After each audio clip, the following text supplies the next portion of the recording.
তো আজকে লাঞ্চ নিয়ে বসে পড়েছি আর আজকে করেছি হচ্ছে ডিম আর বাজার মানে প্রচুর ফ্রিজে সবজি রয়েছে। এবার এইটা তো পুজোর সপ্তাহ চলছে, দেবীপক্ষ পড়ে গেছে, এবার এত সবজি আমি কবে করবো তাই ভাবছি, কারণ এরপরে দুর্গাপুজো, আর দুর্গাপুজোতে আমার বাড়িতে খুব একটা রান্নাবান্না হবে না, বাইরে খাওয়াটাই হবে।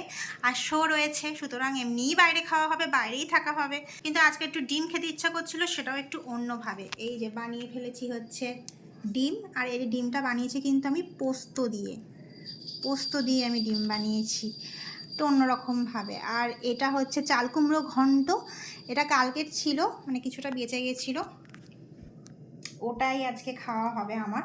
এটা দিয়ে আমার দুটো দিয়ে হয়ে যাবে, কিছু না কিছু বেঁচে যাই, কারণ দুজনের রান্নার কত মেপে করবো বলো না, ওই জন্য কিছু না কিছু থাকেই। আর আমি দেখো এই ডিমের মধ্যেও দিয়েছি হচ্ছে আলু, আমি ডিমের মধ্যেও আলু দিয়েছি। আমার শুভ এটা বলে কি যে এরকমভাবে তো শুধু ডিমেই ভাল লাগে, এর মধ্যে আলু দিস কেন?